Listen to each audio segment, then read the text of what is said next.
Good evening everyone. मेरा voice clear है? Okay, screen visual है? Okay, very good. ओके, तो लास्ट क्लास में हमने फ्लूइड स्टार्ट किया था। और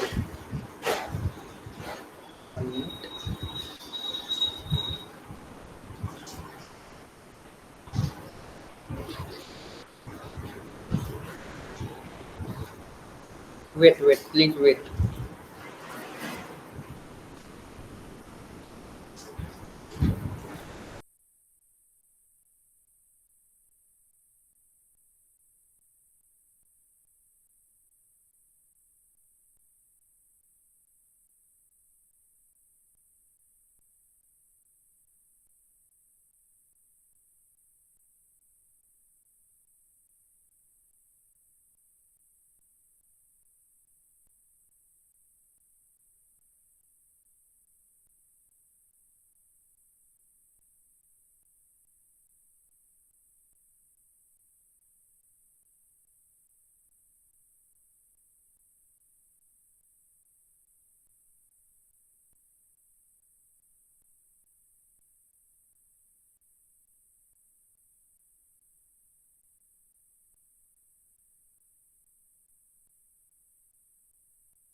ओके, तो ओके, लास्ट क्लास में हमने फ्लूइड डायनेमिक्स, हमने फ्लूइड मैकेनिक्स हमने स्टार्ट किया था। और मेरी वॉइस क्लियर आ रही है ना अब?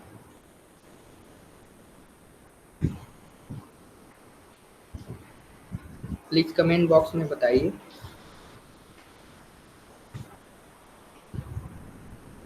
ओके ओके, चलिए तो आप कंटिन्यू करते हैं। तो हमने बताया था विस्कोसिटी क्या होता है, और उसमें हमने देखा था कि कंप्रेसिबिलिटी क्या होता है, और डेंसिटी, स्पेसिफिक ग्रेविटी, और difference between solid and fluids, इनके बीच में हम लोगों ने डिफरेंस देखा था। और अब हम लोग जानेंगे कि फ्लूइड क्लासिफिकेशन किस तरह से किया गया है फ्लूइड का, वो हम लोग आगे देखने वाले हैं। इसके बाद कुछ न्यूमेरिकल क्वेश्चंस करेंगे, क्योंकि थोड़ा सा थ्योरेटिकल पार्ट भी डिस्कस करना जरूरी है। ओके, तो देखिए, फ्लूइड को दो तरीके में बांटा गया है। First is ideal and real. Actually में आइडियल कुछ फ्लूइड होते नहीं है, लेकिन अपने स्टडी को आसान बनाने के लिए आइडियल से हम लोग आइडियल को सीखते हैं, और आइडियल के रिस्पेक्ट से रियल की तरफ जाने की कोशिश करते हैं, क्योंकि आइडियल थोड़ा सा पढ़ने में आसान होता है। और देखिए, रियल फ्लूइड आपके न्यूटोनियन फ्लूइड होते हैं और नॉन न्यूटोनियन फ्लूइड। ओके, तो अब देखिए न्यूटोनियन फ्लूइड क्या होते हैं। बेसिकली इसी को हम लोगों को डिस्कस करना है, इसी फ्लूइड के बारे में हम लोगों को पढ़ना है। और जो भी क्वेश्चंस आएंगे, इसी के इर्द गिर्द क्वेश्चंस आएंगे, क्योंकि यही सिलेबस में और कुछ नॉन न्यूटोनियन से थ्योरेटिकल कुछ क्वेश्चंस पूछे जा सकते हैं। अब देखिए, नॉन न्यूटोनियन फ्लूइड दो तरीके के होते हैं, time dependent and time independent. और टाइम इंडिपेंडेंट भी थ्री प्रकार के होते हैं, जो कि dilatant, pseudo plastic and Bingham plastic, ये नाम है एक्चुअली फ्लूइड का। एंड टाइम डिपेंडेंट जो है थिक्सोट्रॉपिक है एंड रियोपेक्टिक है। ओके, तो this is the classification of fluid. And इसके बाद न्यूटोनियन फ्लूइड के बारे में जानेंगे कि न्यूटोनियन फ्लूइड होता क्या है। और तो देखिए, ये जो न्यूटोनियन फ्लूइड है, ये न्यूटन लॉ ऑफ विस्कोसिटी को फॉलो करता है। ओके, इसीलिए इसको न्यूटोनियन फ्लूइड बोलते हैं। एक्चुअली में न्यूटन लॉ ऑफ विस्कोसिटी क्या है? टाउ जो है directly proportional to gradient, velocity gradient. Means कि अगर हमारा वेलोसिटी ग्रेडियंट ज़्यादा होगा तो टाउ ज़्यादा होगा, इस तरीके से ये प्रोपोर्शनलिटी कांस्टेंट एक आता है जो म्यू, जिसको हम लोगों ने प्रीवियस क्लास में डिस्कस किया था, जो कि ये क्या है, एक दूसरे जो कि फ्लूइड, बहुत सारे फ्लूइड होते हैं और फ्लूइड में बहुत सारे लेयर होते हैं। एक लेयर दूसरे लेयर को क्या करता है, फ्रिक्शन होता है, उसी फ्रिक्शन को आप बोल सकते हैं क्या है, ये जैसे लिक्विड का फ्रिक्शन को क्या बोल सकते हैं लेमन लैंग्वेज में, विस्कोसिटी बोल सकते हैं। अब देखिए कौन कौन से न्यूटोनियन फ्लूइड हैं जो हमारे न्यूटन लॉ ऑफ विस्कोसिटी को फॉलो करते हैं। वाटर है, पेट्रोल है, डीजल है, किरोसिन है एंड ऑयल है, जो कि जनरली हमारे डेली लाइफ में जो यूज होते हैं वही सब क्या है हमारे न्यूटोनियन फ्लूइड्स हैं। अब देखिए नॉन न्यूटोनियन फ्लूइड क्या है, इसमें ऐसा देखा गया कि जो हमारा शेयर स्ट्रेस है ये इस इक्वेशन को फॉलो करेगा, जिसको हम लोग पावर इक्वेशन भी बोलते हैं। This is also called power equation, and ये नाम है, इक्वेशन का नाम है, जिसमें ये कांस्टेंट है जो कि आप इक्वेशन कोई भी देखते होंगे जैसे कि y बराबर mx प्लस सी, इस तरीके से ये देखना है कांस्टेंट है। उसी तरह से क्या है, b हमारा कांस्टेंट है और n क्या है, एक्सपोनेंट है, देख रहे हैं ना, ये एक्सपोनेंट है।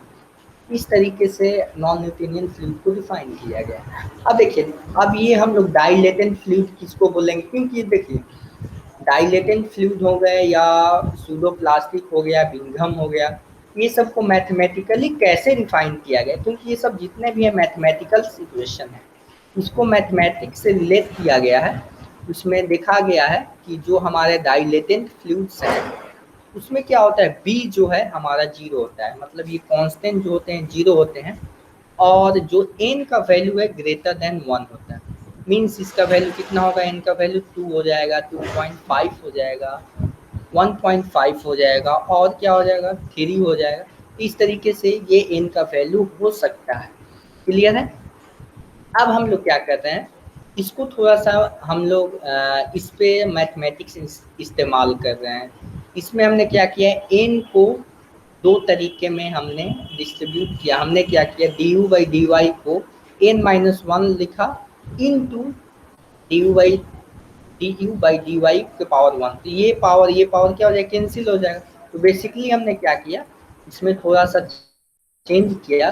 क्या चेंज किया कि हमने इसका पावर 1 कर दिया, ताकि कंपेयर कर सके। किससे कंपेयर कर सके, कंपेरिजन हमको किससे करना है, हमको करना है न्यूटोनियन फ्लूइड से कंपेरिजन। तो एक्चुअली आपको यहाँ पे दिख रहा होगा कि कुछ ना कुछ ये म्यू एपरेंट है। म्यू एपरेंट क्या होता है, ये डाइलेटेंट फ्लूइड है, न्यूटोनियन फ्लूइड को नहीं फॉलो कर रहा है, फिर भी हमने उस फ्लूइड को न्यूटन लॉ ऑफ विस्कोसिटी के सिमिलर लिखा, एग्जैक्टली नहीं लिखा, सिमिलर हमको दिखने लगा। इसको क्या बोलते हैं, म्यू एपरेंट बोलते हैं। तो उस टाइम पे मान लीजिए सपोज हमारे पास किसी इंस्टेंटेनियस के लिए म्यू एपरेंट का वैल्यू है, जैसे किसी d u by d y के रिस्पेक्ट में उस इंस्टेंट पे म्यू एपरेंट कुछ अलग होगा, एक फिक्स होगा, ठीक है ना। जैसे फॉर एग्जांपल वाटर का क्या है, ओवर द प्रोसेस, आप जितना देर तक प्रोसेस में फ्लूइड फ्लो हो रहा है तो न्यूटन लॉ ऑफ विस्कोसिटी को फॉलो करेगा, तो म्यू नहीं चेंज होगा। लेकिन आप डाइलेटेंट फ्लूइड को लेंगे या नॉन न्यूटोनियन फ्लूइड के किसी फ्लूइड को लेंगे तो म्यू जो है हमारा ये चेंज होता रहेगा टाइम के रिस्पेक्ट में, और टाइम के रिस्पेक्ट में बोल सकते हैं या वेलोसिटी ग्रेडियंट के रिस्पेक्ट में बोल सकते हैं। अब देखिए डाइलेटेंट फ्लूइड क्या होता है, राइस स्टार्च। ओके, जो राइस का स्टार्च होता है उसको हम लोग क्या बोलते हैं, हम लोग डाइलेटेंट फ्लूइड बोलते हैं। और शुगर इन वाटर, जो हम लोग वाटर में शुगर मिक्स करते हैं तो भी क्या होता है कि ये हमारे डाइलेटेंट फ्लूइड का एग्जाम्पल है। अब देखिए फॉर एग्जाम्पल म्यू एपरेंट जो है हमारा, ये इंक्रीजिंग विथ डिफॉर्मेशन। ऐसा देखा गया है कि राइस वगैरह में, स्टार्च राइस में और शुगर इन वाटर में जो हमारा म्यू एपरेंट है, फॉर एग्जांपल हमने एक ग्लास ऑफ वाटर लिया और 1 ग्लास ऑफ वाटर में हमारा इसमें शुगर हमने मिक्स किया था, और शुगर मिक्स करने के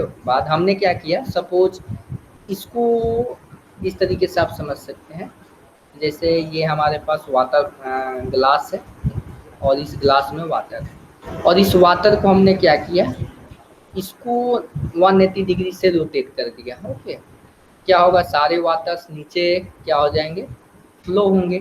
और वाटर फ्लो होने के कारण इसमें देखिएगा, ये सपोज शुगर वाटर है, जो शुगर है वाटर में मिक्स है। तो इसमें आप देखेंगे कि जैसे जैसे डिफॉर्मेशन बढ़ेगा, जैसे ये डिफॉर्मेशन है, ये इससे ज़्यादा होगा, ये इससे ज़्यादा होगा, तो आप ऐसा देखेंगे कि जो हमारा म्यू जो है, म्यू ऐसा देखा गया है, ये क्या होता है, डिक्रीज होता है। ओके, क्या होता है, डिक्रीज होता है। तो इसको क्या बोलते हैं, म्यू डिक्रीज होने का मतलब फ्रिक्शन दोनों के बीच में कम हो रहा है, लेयर्स के बीच में, और फ्रिक्शन कम होने का मतलब वो पतला हो रहा है, ठीक है ना। तो 1 minute, 1 minute.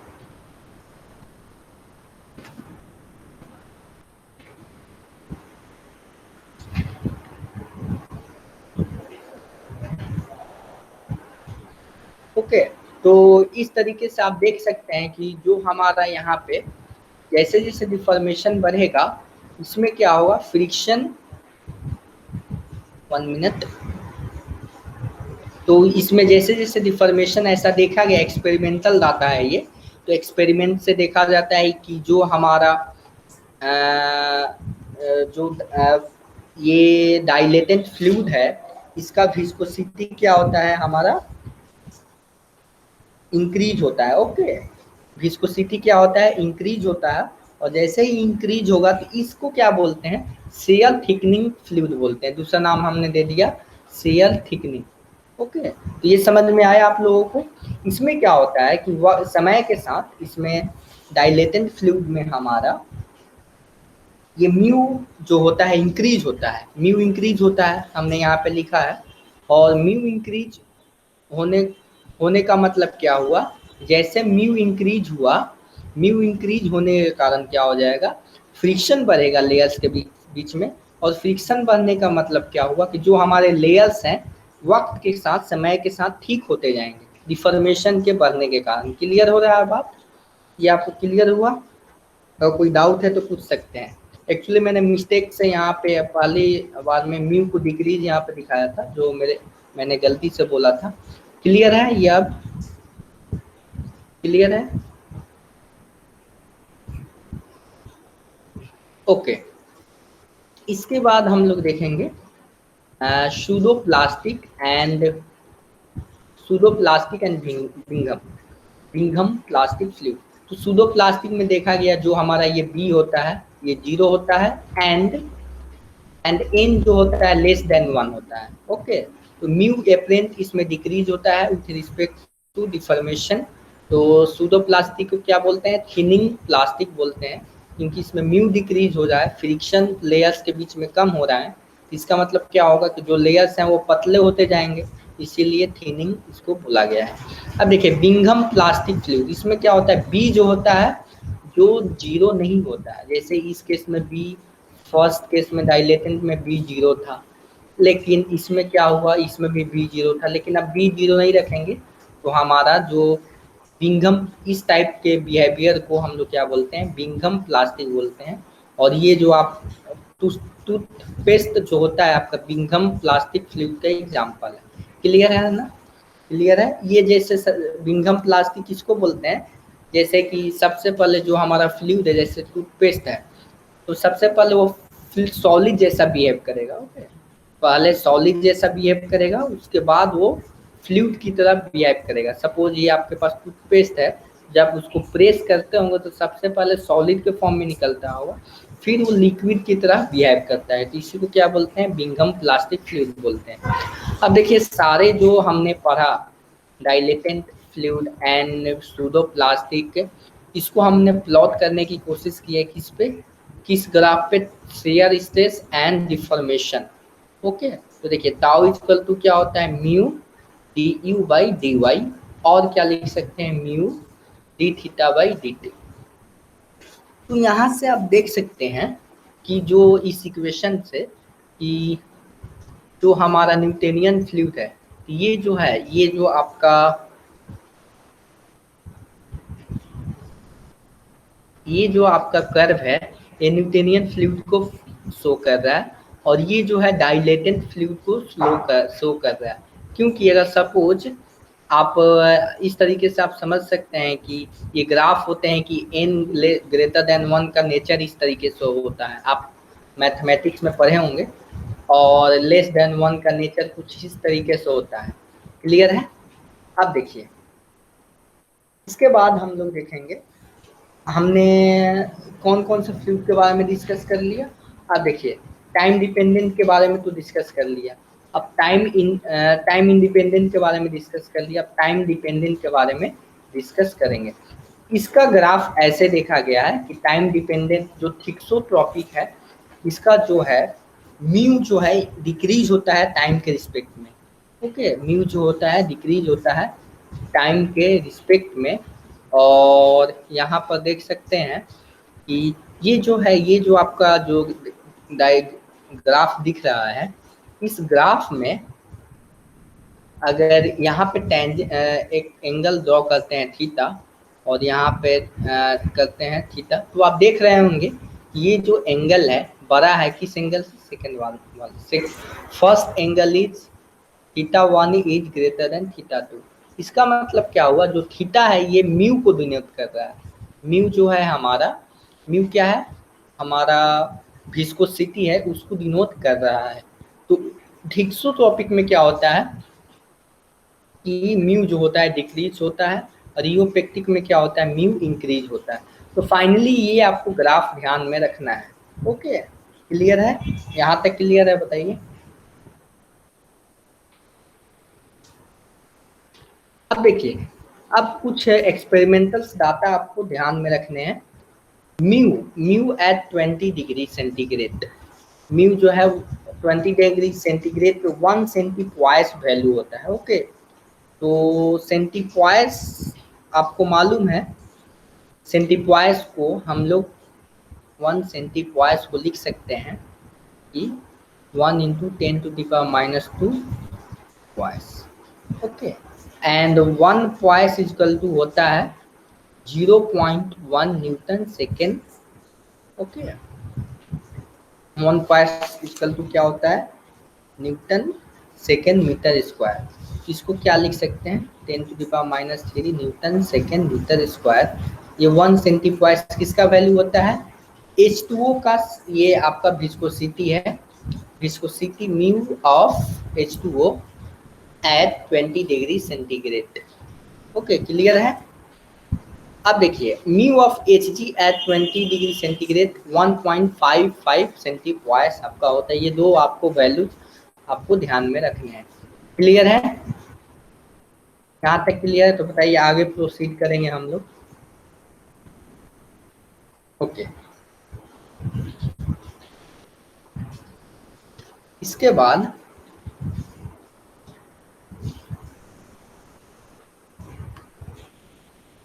Equation for linear velocity profile. जैसे कि फॉर एग्जांपल आपके पास ये सपोज वाटर का सरफेस है, सॉरी ये सरफेस है। ओके, ये कोई आपका सरफेस है और इसके ऊपर कुछ वाटर है। ओके, ये वाटर आपने रखा हुआ है, या वाटर फ्लो हो रहा है, या आप बोल सकते हैं रेस्ट में है। और यहाँ पे हमने कुछ ऑब्जेक्ट रखा हुआ है। ओके, ऑब्जेक्ट रखा हुआ है और इस पे सपोज हमने कुछ एफ फोर्स लगाया, तो यहाँ पे क्या होगा, इस जो सरफेस है वाटर का सरफेस एंड इस ऑब्जेक्ट का सरफेस, इसके बीच में विस्कोसिटी, मतलब इस फ्लूइड का कुछ ना कुछ विस्कोसिटी होगा। और विस्कोसिटी के कारण जैसे कि इसका क्या होगा, कुछ प्रोफाइल इस तरीके से होगा। ये लीनियर प्रोफाइल हम लोग मान के चलते हैं। इस तरीके से देखा गया, सपोज इसका विस्कोसिटी म्यू है एंड यहाँ पे कोई ऑब्जेक्ट है सपोज, और इसका क्रॉस सेक्शनल एरिया, यानी जो अंदर की तरफ आपको स्क्रीन के अंदर की तरफ जो क्रॉस सेक्शनल एरिया है उसका एरिया 1 है, और किसी ये वेलोसिटी v से ट्रैवल कर रहा है सपोज, और ये y डिस्टेंस पे है। जो हमारा ये क्या है, जो है यहाँ पे ये y डिस्टेंस ऊपर है। ये बहुत थिकनेस जो होता है बहुत कम होता है, 0.1 mm बोल सकते हैं, 1 mm बोल सकते हैं। तो ये जो थिकनेस होता है बहुत कम होता है जो हमारा लेयर्स का है। और इसी के बीच में ये सारा मैकेनिज्म होता है। तो कितना फोर्स लगाएंगे कि वो v वेलोसिटी से ट्रैवल कर जाए, जिसका विस्कोसिटी म्यू है। तो ये फाइनली हमारा फॉर्मूला है, ये एक्चुअली यहीं से प्रूफ होता है, tau equal to mu d u by d y. तो यहाँ से ये प्रूफ कर सकते हैं, बहुत आसान है। क्लियर है? अब देखिए एक टर्म आता है किनेमेटिक विस्कोसिटी। तो जो हमारा म्यू है, ये तो विस्कोसिटी हम लोग जानते हैं, जिसको डायनेमिक विस्कोसिटी भी बोलते हैं। तो सिंपली म्यू लिखा रहता है, इसको क्या बोलते हैं? डायनेमिक विस्कोसिटी भी बोला जाता है। और ये क्या बोलता है, इसका फिजिकल मीनिंग क्या होता है? It represents the ability of fluid to resist momentum, therefore it is a measure of momentum diffusibility. इसका मतलब क्या होता है कि फ्लूइड का ability to resist momentum. Okay, तो कितना एबिलिटी है फ्लूइड के पास ताकि वो मोमेंटम को रेसिस्ट कर सके, उसी को हम लोग काइनेमेटिक विस्कोसिटी बोलते हैं। अब देखिए, अब हम लोग यहाँ यहाँ तक आई थिंक के लिए ये फॉर्मूला आपको ध्यान में रखना है। ये मैकेनिक्स है, मैकेनिक्स का ये सिंपली फॉर्मूला है, यहाँ से आप लोग इसको ध्यान में रख सकते हैं। अब देखिए अब आपको कुछ और छोटे छोटे पॉइंट्स आपको जानने हैं, इसके बाद न्यूमेरिकल क्वेश्चंस हम लोग करेंगे। जैसे कि हमारे पास सपोज ये लिक्विड ड्रॉप है, ओके, और लिक्विड ड्रॉप है और इसका कुछ सरफेस टेंशन है। सरफेस टेंशन क्या होता है? जैसे कि फोर्स पर यूनिट लेंथ, ये आपका सरफेस टेंशन होता है। सपोज जैसे हमारा ये लिक्विड का सरफेस है, और आप देखते होंगे कि इस लिक्विड के सरफेस पर अगर कोई छोटा सा ऑब्जेक्ट डालेंगे तो क्या होता है कि इसको तो डूब जाना चाहिए, बहुत स्मॉल स्केल पे डूब जाना चाहिए, लेकिन ये क्या होता है, ऊपर तैरते रहता है। तो कहीं ना कहीं आप देखते होंगे इस लेंथ के अलाउंग फ्लूइड क्या करता है, एक सरफेस टेंशन अप्लाई करता है। ये होता क्यों है? मोलिक्यूलर एक्टिविटी के कारण। एक्चुअली माइक्रोस्कोपिक लेवल पे क्या होता है कि जो मॉलिक्यूल्स हैं, इसके मॉलिक्यूल इलेक्ट्रॉन्स जो हैं, प्रोटॉन को अपना वो क्या करेंगे, अट्रैक्ट करेंगे। तो ये माइक्रोस्कोपिक लेवल है, उसको नहीं जानना हमको। सिर्फ सरफेस टेंशन क्या होता है, sigma force by L. Okay, ये आपका सरफेस टेंशन होता है। और अगर आपके पास एक लिक्विड ड्रॉप है और लिक्विड ड्रॉप में वाटर फिल है, और वाटर फिल है, तो इसमें कहीं ना कहीं प्रेशर जनरेट होगा। क्यों प्रेशर जनरेट होगा? जैसे ये आपका एटमॉस्फेरिक प्रेशर है और इसमें वाटर है, ओके, तो सरफेस टेंशन के कारण ये क्लोज्ड आपका फिक्स एरिया हो गया, तो इसमें कुछ ना कुछ एक्सेस प्रेशर होगा। और ये एक्सेस प्रेशर कैलकुलेट करने के लिए फॉर्मूला आता है ड्रॉप के लिए, स्पेशली लिक्विड ड्रॉप के लिए। इसको डिराइव करके हम लोग एक्सेस प्रेशर है जो ये 4 सिग्मा बाई डी क्या है? डायमीटर ऑफ लिक्विड ड्रॉप का डायमीटर आपके पास दिया रहेगा, और सिग्मा क्या है? Surface tension. तो लिक्विड का सरफेस टेंशन भी आपका दिया रहेगा। ये क्या है? यहाँ से आप इसका एक्सेस प्रेशर डिनोट निकाल सकते हैं। ओके, इसका डेरिवेशन बहुत आसान है, आपको बुक में ये सारे डेरिवेशन आप चाहें तो डिराइव कर सकते हैं। इसका डेरिवेशन आपको बुक में मिल जाएगा। तो इसीलिए जो भी चीज़ें हैं जो आसान है उसको मैं यहाँ पे कवर नहीं कर रहा हूँ, क्योंकि वो में फंडामेंटल्स हैं, 11th-12th के आपके कंसेप्ट यहाँ पे लग रहे हैं। ओके, इसके बाद हम लोग नेक्स्ट हम लोग देख रहे हैं excess pressure in soft bubble. जैसे आपके पास जो आपका सॉफ्ट बबल होता है, तो इसमें देख रहे हैं कि जो हमारा सॉफ्ट बबल है कुछ इस तरीके से होता है कि इसके अंदर भी एयर होता है और बाहर एटमॉस्फेरिक भी एयर होता है। और इस एयर के होने के कारण इसमें कुछ ना कुछ एक्सेस प्रेशर जनरेट हो रहा होगा। इसको हम लोग जब कैलकुलेट करते हैं तो ये क्या होता है, ये 8 सिग्मा बाई डी क्या है? हमारा डाया ऑफ सॉफ्ट बबल है, और सिग्मा क्या है? सरफेस टेंशन है। अब देखिए इसके बाद हम लोग देख रहे हैं, इसके आगे हम लोग देखेंगे। अब देखिए लिक्विड जेट, सपोज हमारे पास एक नोजल है, okay, this is nozzle, and यहाँ से कुछ लिक्विड ड्रॉप आपको निकल रहा है, कुछ आपका हो रहा है। तो इसके सपोज हमने इसका एक एलिमेंट लिया, यहाँ पे हमने क्या किया, एलिमेंट लिया, और इस एलिमेंट में सपोज डेल्टा पी हमारा एक्सेस प्रेशर है। एक्सेस प्रेशर का मतलब यह है कि एटमॉस्फेरिक के रिस्पेक्ट में कितना इसमें एक्सेस प्रेशर है। तो इस एलिमेंट में सपोज आपका डेल्टा पी जो हमारा एक्सेस प्रेशर है वो कितना है, इसको जानने के लिए जब फॉर्मूला डिराइव कीजिएगा तो 2 सिग्मा बाई डी। सिग्मा क्या है, सरफेस टेंशन, एंड डी क्या है, जो हमारा यहाँ का डाया है। ओके, डाया क्लियर है, डाया ऑफ जेट। तो आई थिंक यहाँ तक क्लियर होना चाहिए। यहाँ तक क्लियर है, बताइए। यहाँ तक कोई डाउट है तो बोलिए, किसी भी तरह का डाउट है तो बताइए।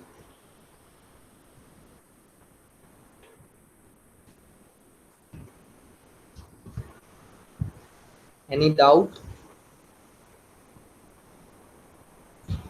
ओके, तो एक और थोड़ा सा और टॉपिक है कैपिलरिटी, एंड इसके बाद हम लोग देखेंगे कुछ न्यूमेरिकल क्वेश्चंस हम लोग करेंगे। ओके, देखिए देखिए आप लोग कैपिलरिटी, 1 मिनट सॉरी, देखिए आप लोग कैपिलरी ट्यूब देखे होंगे, जैसे कि आप लोग कभी कभी देखते होंगे, जैसे फॉर एग्जांपल हमारे पास एक कंटेनर है और उस कंटेनर में बहुत छोटे डायमीटर का एक पाइप हमने अगर इसमें इंजेक्ट किया, मतलब इसमें रखा, तो देखते होंगे थोड़ा सा जो वाटर लेवल है, सपोज इसमें वाटर फिल है, तो वाटर लेवल ऊपर की तरफ आ जाता है, ऊपर की तरफ राइज हो जाता है। ये होता क्यों है, ये इसको हम लोग देखने वाले हैं क्यों होता है। देखिए, जैसे कि हम लोग जानते हैं कि कोई भी मोलिक्यूल्स हैं वो एक दूसरे को अट्रैक्ट करते हैं, जैसे कि वाटर मोलिक्यूल वाटर को अट्रैक्ट करता है। अगर सपोज वाटर किसी सरफेस पे है तो वाटर का सरफेस जो है वाटर को अट्रैक्ट करेगा। तो जैसे कि सपोज अगर कोई सेम मोलिक्यूल्स हैं, जैसे वाटर एंड वाटर है, तो उस तरीके के वाटर सेम मोलिक्यूल हैं, तो सेम मोलिक्यूल एक दूसरे के ज़्यादा अट्रैक्ट कर रहे हैं। सपोज हमारे पास ये एक कंटेनर है और कंटेनर में वाटर है, और कंटेनर का सरफेस जो है, सरफेस सपोज हमारे पास ये सपोज 3 आयरन का है। ओके, आयरन का है। तो यहाँ पे अगर मैं देखूँ एक्सपेरिमेंट से, तो वाटर के बीच का फोर्स और वाटर एंड आयरन के बीच का फोर्स, किसका फोर्स ज़्यादा है? ठीक है, तो अगर सेम मॉलिक्यूल्स का फोर्स, सेम मॉलिक्यूल्स के फोर्स में हमारे पास सेम मॉलिक्यूल्स हैं और सेम मॉलिक्यूल्स का फोर्स ज़्यादा है, किसके रिस्पेक्ट से? सरफेस के रिस्पेक्ट से, इस टाइप के कोहेशन फोर्स बोलते हैं, कोहेसिव फोर्स बोलते हैं। और जो हमारा सरफेस और वाटर का फोर्स ज़्यादा है, इसको क्या बोलते हैं? एधेशन, एधेसिव फोर्स बोलते हैं। क्लियर है? तो जैसे कि अगर आप वाटर को सरफेस पे रखेंगे तो ऐसा देखेंगे कि जो हमारा वाटर है वो कुछ इस तरीके से फैल जाता है, और मर्क्यूरी रखेंगे अगर एक सरफेस पे, तो क्या होता है, पूरी तरह आपको एक सर्कुलर ड्रॉप में दिखेगा। ओके, सर्कुलर ड्रॉप में दिखेगा, और ड्रॉप में दिखने के कारण यहाँ पे दिखने के कारण ये जो इस सरफेस को है, इस सरफेस को क्या होगा, इस सरफेस को वेट नहीं कर पाएगा, मतलब भिंगा नहीं पाएगा, क्योंकि ये इसका मर्क्यूरी का फोर्स इतना ज़्यादा है अपने में ही कि वो दूसरे के सरफेस से अट्रैक्शन नहीं हो रहा है। लेकिन वाटर के केस में ऐसा नहीं है। वाटर के केस में क्या है, वाटर के केस में आप देख रहे हैं कि जो वाटर का मोलिक्यूल्स है एंड सरफेस का मोलिक्यूल्स है, उनके बीच का फोर्स ऑफ अट्रैक्शन बहुत ज़्यादा है। तो ये क्या करेगा, वाटर इसीलिए आप देखते होंगे कि सरफेस पे बहुत ज़्यादा फैल जाता है। वही आप मर्क्यूरी को रखेंगे तो ज़्यादा नहीं फैलेगा, वो स्फेरिकल शेप में ही रह जाएगा। क्लियर है? अब देखिए, सपोज हमने एक वाटर कंटेनर लिया और उस कंटेनर में हमने एक ट्यूब को डाला, और ट्यूब के कारण कुछ ये एज हाइट इसमें इंक्रीज कर गया। सपोज और ये आप देख रहे हैं, ये जितना राइज किया है, ये क्योंकि हमारा जो ये सरफेस आप देख रहे हैं, ये सरफेस अपने लेंथ की तरफ ही फोर्स लगाएगा। और ये जो एंगल होता है इसको कंटेक्ट एंगल बोलते हैं। यहाँ से एक टेंजेंट हम लोग ड्रॉ करते हैं, इस पॉइंट से एक टेंजेंट ड्रॉ करते हैं, और जो हमारा ये लिक्विड है, जो जो हमारा ये ग्लास जो है, ये हमारा स्मॉल पाइप है, इन दोनों के बीच जो टेंजेंट और ये दिस लाइन दिख रहा है आपको, इसके बीच का एंगल थीटा है, तो इसको कंटेक्ट एंगल बोलते हैं, क्योंकि इसी के तो बीच में कंटेक्ट हो रहा है ना, ये कंटेक्ट एंगल बोलते हैं। और इसका एंगल सपोज थीटा है। इस तरीके से हम लोग ये एच हाइट निकाल सकते हैं।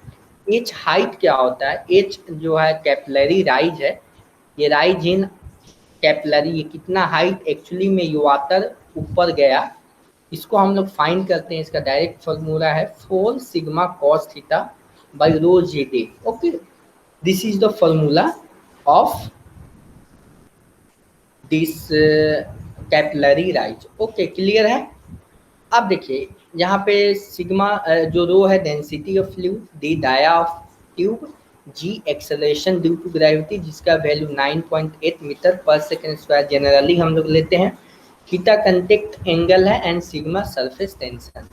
क्लियर है? उसी तरह एनालिस टू अगर हमारे पास सपोज इस तरीके से कोई कंटेनर है, this is our container and okay, this is our container, और एनालस जो कंसेंट्रिक ट्यूब्स हैं, इसके बीच में सपोज हमारा इसका सपोज आपका रेडियस आर इनर है और बाहर का है आर आउटर।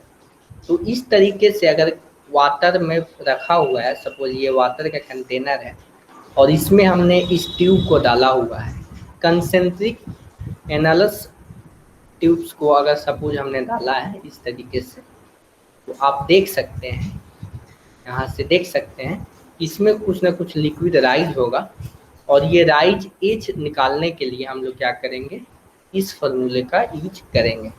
क्लियर है? तो ये हमारा फॉर्मूला है, और ये 2 फॉर्मूले आपको ध्यान में रखने हैं। क्लियर है? तो यहाँ तक क्लियर हुआ आपको क्वेश्चंस? बताइए, यहाँ तक क्वेश्चंस क्लियर हैं?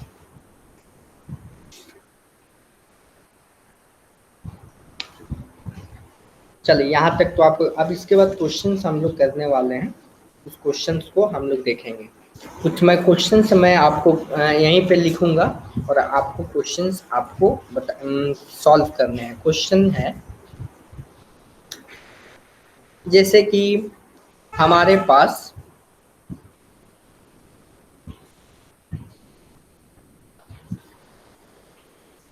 दिस इज द फिक्स्ड,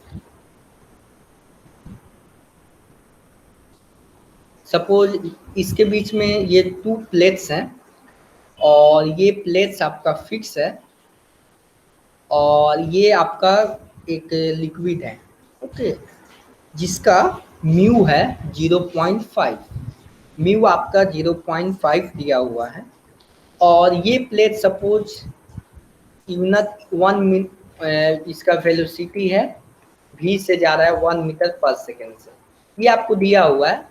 और क्या दिया हुआ है, यहाँ इतना का डिस्टेंस आपको दिया हुआ है, ये डिस्टेंस आपको दिया हुआ है, कितना दिया हुआ है, 1 मिनट,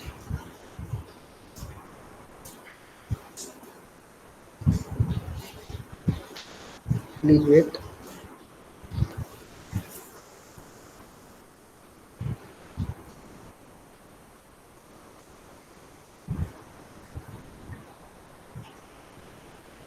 ये आपका दिया हुआ है 10 mm, ओके, यानी y का वैल्यू दिया हुआ है 10 mm एंड v का वैल्यू दिया हुआ है 1 मीटर पर सेकेंड, म्यू का वैल्यू दिया हुआ है आपका 0.5 newton per second meter square, and cross sectional area दिया हुआ है, इस सरफेस का क्रॉस, ये जो प्लेट है इसका क्रॉस सेक्शनल एरिया दिया हुआ है 1 मीटर स्क्वायर। तो आपको आपको क्या कैलकुलेट करना है सब, वन मिनट, 1 मिनट। आपको वेट वेट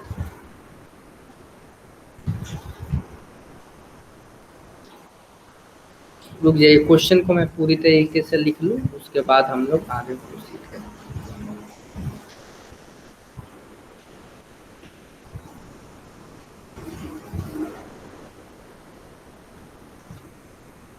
देखिए क्वेश्चन में क्या दिया हुआ है और आपको क्या निकालना है। आपको एक्चुअली में म्यू निकालना है। म्यू जो है विस्कोसिटी है, जिसमें फोर्स दिया हुआ है। फोर्स हम लोग अप्लाई कर रहे हैं एक प्लेट पे 0.5 न्यूटन। उस इंस्टेंट पे हमने देखा वेलोसिटी कितना है, 1 मीटर पर सेकेंड उसका वेलोसिटी है। एंड जो दो ये जो फिक्स प्लेट एंड जो फ्लोइंग प्लेट है, उन दोनों के बीच का डिस्टेंस 10 mm है। ओके, तो यहाँ से हम लोग देख सकते हैं फोर्स जो यहाँ से हम लोग देख रहे हैं म्यू बराबर, हमने देखा था mu a v by y, ये हमने फॉर्मूला देखा था। और यहाँ से हमने देखा था कि अगर म्यू को कैलकुलेट करना होगा तो force into y by a into v, a into velocity. तो फोर्स का कितना वैल्यू है 0.5 एंड वाई कितना है 10 mm, mm को मीटर में बदलेंगे तो 10⁻³ से मल्टीप्लाई करेंगे। और एरिया कितना है 1 मीटर स्क्वायर है और वेलोसिटी कितना है 1 मीटर है। इसको आप लोग कैलकुलेट करेंगे तो ये आएगा 5 × 10⁻³ न्यूटन सेकेंड मीटर स्क्वायर। जो हमने ये फॉर्मूला पढ़ा था, ये फॉर्मूला जो हमने पढ़ा था, इसी का एप्लीकेशन हमने देखा कैसे इस क्वेश्चन को सॉल्व करते हैं। एक क्वेश्चन आपको सॉल्व करना है और आपको बताना है, ठीक है। एक क्वेश्चन आपको सॉल्व करना है। देखिए यहाँ क्वेश्चन क्या है, इसको हम लोग देखेंगे। क्वेश्चन को ध्यान से समझिएगा। ये देखिए, ये आपके पास एक वॉल है। Okay, this is the wall and इस वॉल के बगल में ग्रीस लगा हुआ है। ग्रीस आप समझते हैं ना, पेट्रोलियम प्रोडक्ट होता है ग्रीस। एक लुब्रिकेशन किया गया है। किससे लुब्रिकेशन किया गया है ये मैं आपको बताऊंगा। और ये डिस्टेंस है आपका 0.15 mm। ओके, ये लुब्रिकेशन है। ओके, एंड इसके यहाँ पे क्या है, एक बॉक्स को रखा गया है। ठीक है, ये बॉक्स को यहाँ पे, this is the box, this is the box and इसका वेट है 2 kg, m बराबर 2 kg एंड h जो है हमारा 0.15 mm है। और g का वैल्यू लेना है एक्सेलरेशन ड्यू टू ग्रेविटी, और म्यू का वैल्यू दिया हुआ है 7 × 10⁻³ पास्कल सेकेंड।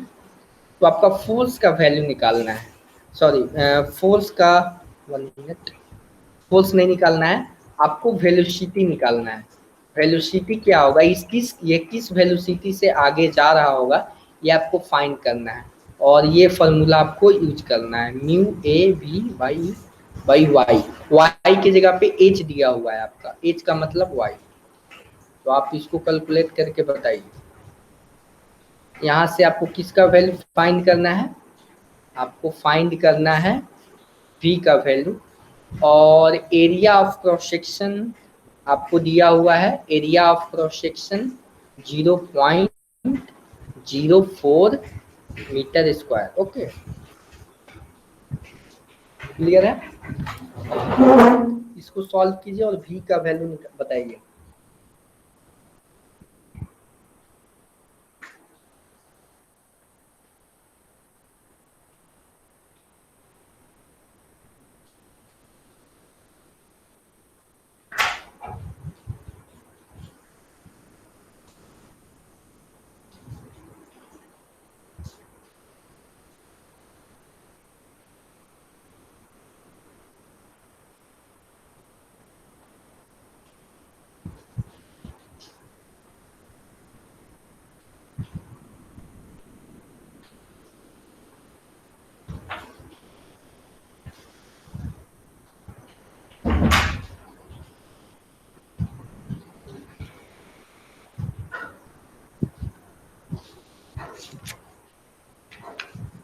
ओके ओके 10.71 आई मैं चेक कर लेता हूँ।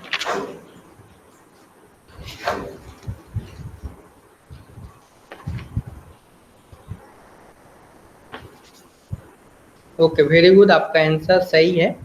और न्यूटन नहीं होगा, मीटर पर सेकेंड होगा। Very good. यहाँ से v का वैल्यू हो जाएगा force into H mu A. और फोर्स कितना है? फोर्स mg हो जाएगा 2 इंटू 10। एच हो जाएगा 0.15 into 10⁻³ and mu is 7 into 10⁻³ and area is 0.04।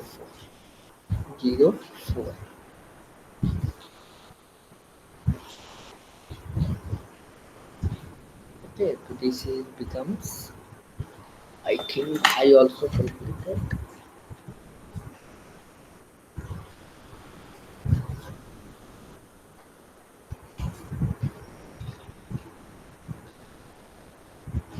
Okay, so this is 10 point. Okay, तो this is your right answer. Okay, अब एक और क्वेश्चन हम लोग देखने वाले हैं।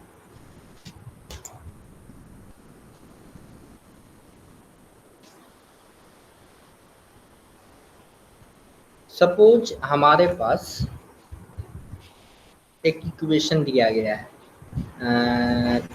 Tau equal to 0.007 and d v by d y power 0.3 and question है ये आपका इक्वेशन दिया हुआ है। और d v by d y क्या है? Velocity gradient. This is the velocity gradient. Okay, this is velocity gradient and आपको बताना है कि ये क्या है। बिंघम प्लास्टिक है। ये जो इक्वेशन है किस इक्वेशन को फॉलो कर रहा है? बिंघम प्लास्टिक को फॉलो कर रहा है, डाई डाइलेटेंट को फॉलो कर रहा है, सूडो प्लास्टिक को फॉलो कर रहा है और थिक्सोट्रॉपिक को फॉलो कर रहा है। क्वेश्चन समझ में आया? ये जो इक्वेशन है, हमने इक्वेशन आपको बताया था ना कुछ इस तरीके से। ये मैंने आपको इक्वेशन दिया था a du के पावर y के पावर n प्लस b। इस तरीके से हमने कुछ आपको बताया था, ठीक है। तो ये किसको फॉलो कर रहा है ये आपको बताना है। थोड़ा सा ये ट्रिकी क्वेश्चन है, थोड़ा सा टाइम लेकर आप लोग कीजिए।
देखिए इस क्वेश्चन को कैसे सॉल्व करेंगे।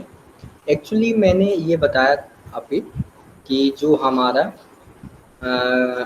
इस किसी भी क्वेश्चन को इस तरीके से हम लोग लिख सकते हैं d u by d y n-1 into d u by d y. Okay, ये क्या है हमारा,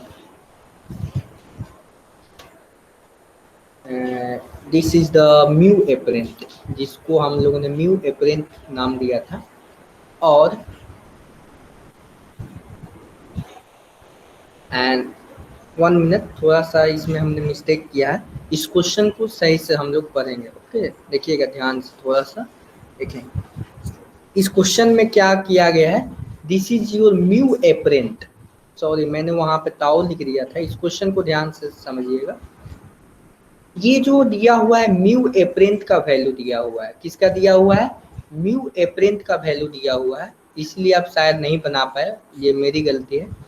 तो इसमें आप देख रहे होंगे म्यू एपरेंट में क्या होता है, म्यू एपरेंट में हमने देखा था जो ग्रेडियंट है म्यू एपरेंट में d u by d y n-1, इसके n-1 के कोरस्पॉन्डिंग होगा, और n-1 का वैल्यू कितना है इसमें, n-1 का वैल्यू है 0.3, ओके, n-1 का वैल्यू है 0.3 एंड इसको राइट हैंड साइड में भेजेंगे तो n का वैल्यू आएगा 1.3, और हमने देखा था n का वैल्यू ग्रेटर देन 1, n का वैल्यू ग्रेटर देन 1 तो उसको हमने क्या बोला था, डाइलेटेंट फ्लूइड बोला था, क्लियर है, डाइलेटेंट फ्लूइड हमने बोला था।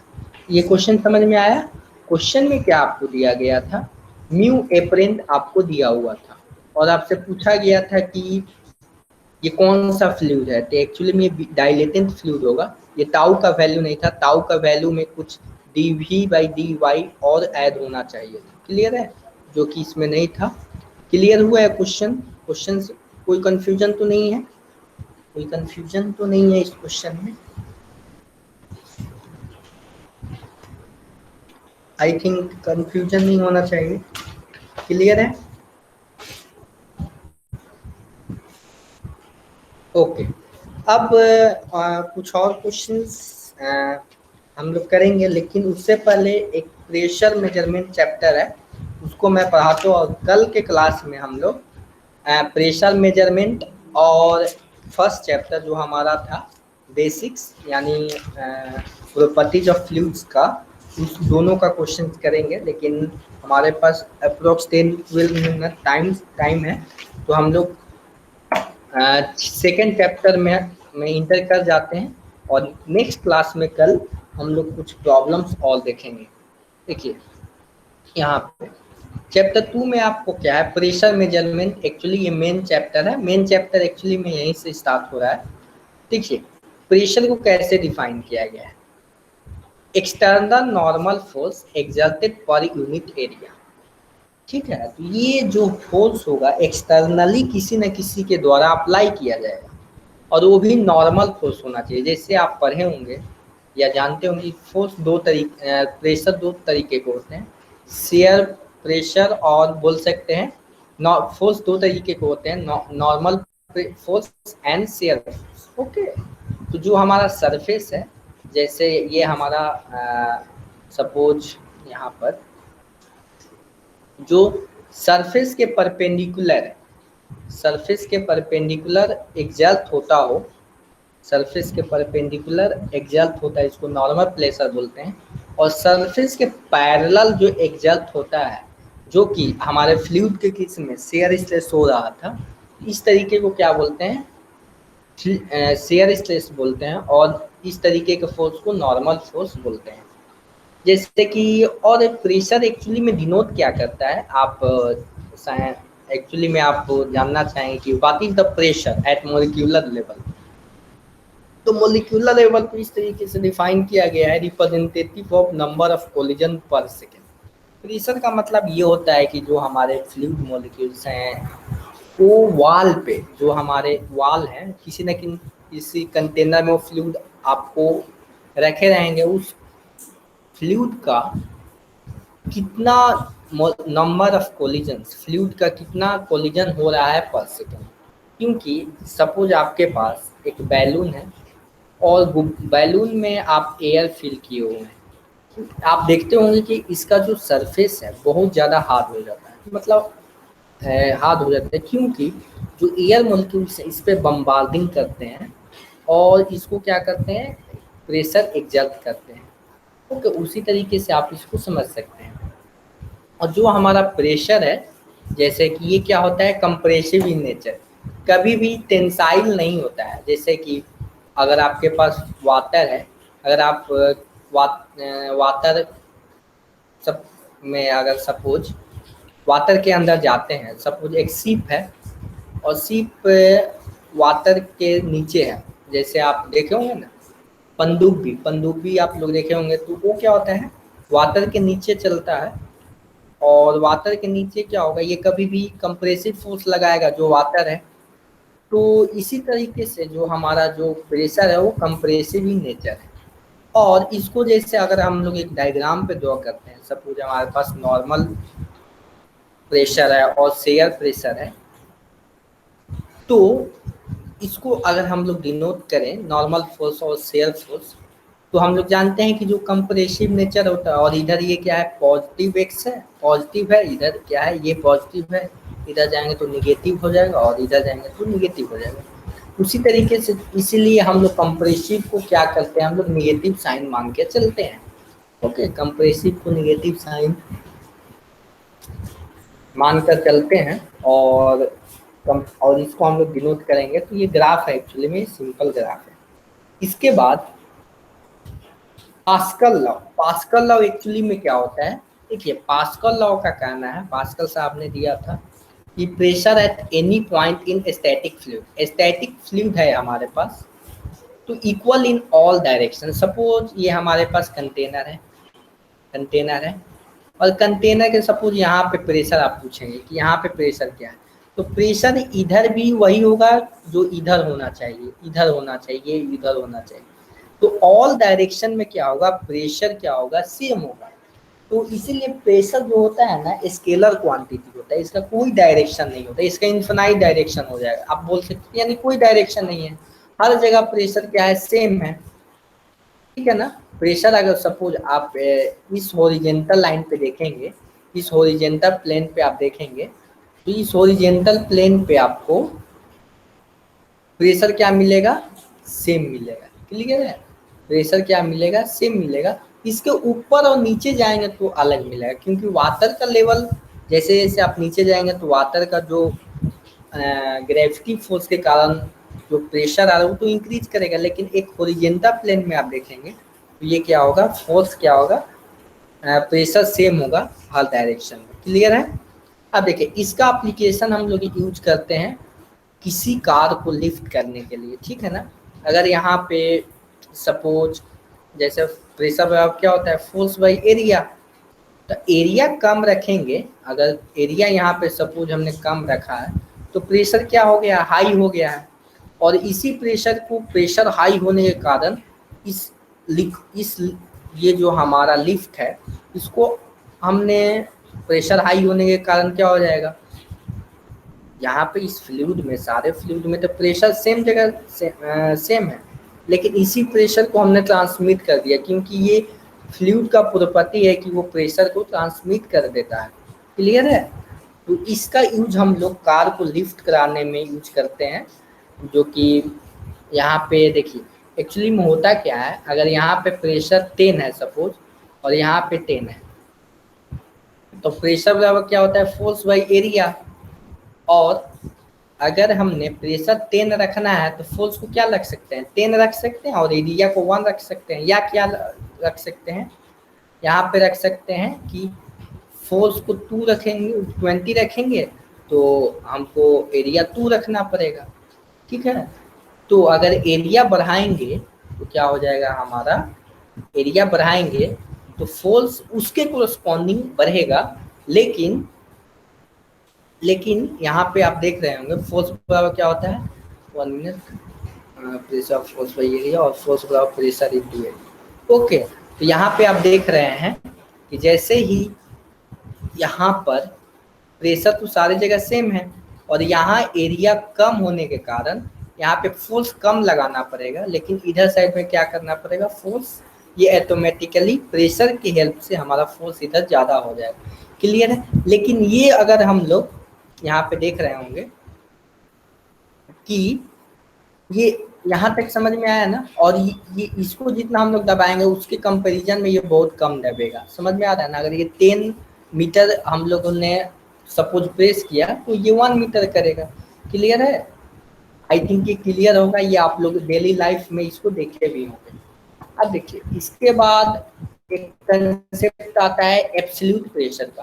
ठीक है। सपोज अगर आप ये आपके पास एक टैंक है, वाटर टैंक, और इस वाटर टैंक के नीचे आप सपोज यहाँ पे हैं, बैठे हुए हैं, तो इस वाटर टैंक का जो लिक्विड का प्रेशर होगा वो तो आपको एग्जर्ट करेगा ही, लेकिन एटमॉस्फेरिक प्रेशर भी आपको एग्जर्ट होगा, ठीक है ना।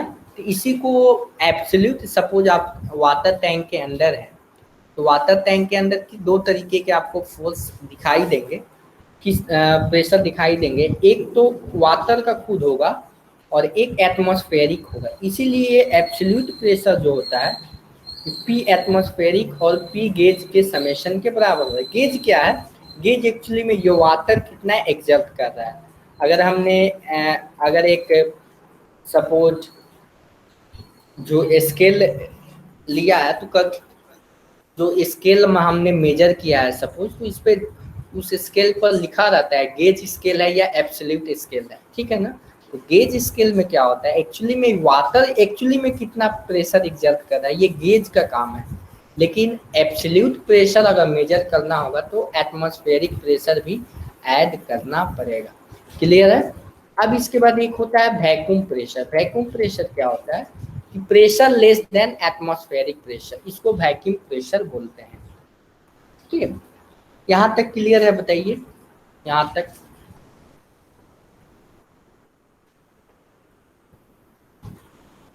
यहाँ तक क्लियर है?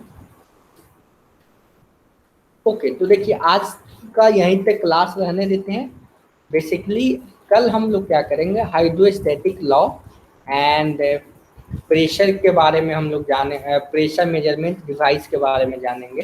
पीजोमीटर क्या होता है, मैनोमीटर क्या होता है, ये सारी चीज़ें हम लोग जानेंगे और कल कुछ क्वेश्चंस करेंगे इसके रिलेटेड। ओके, तो बेसिकली आपको थोड़ा सा बुक भी रीड करना पड़ेगा, थोड़ा सा आप लोग जैसे जैसे मैं आपको बता रहा हूँ, आपको बुक भी पढ़ना पड़ेगा ताकि आप डिसिप्लिन में रहें।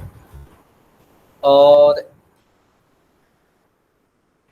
तो चलिए यहाँ यहीं तक आज क्लास रहने देते हैं। तो अभी तक कोई डाउट है तो बताइए, कोई भी किसी तरह का डाउट है तो, कोई डाउट है तो बताइए।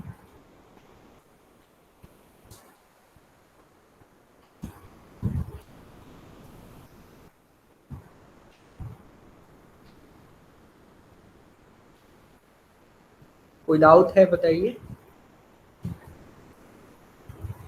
ओके, तो चलिए आज का क्लास यहीं पे एंड करते हैं और कल मिलेंगे इसी टाइम पे। मैं आपको लिंक सेंड कर दूंगा ग्रुप में।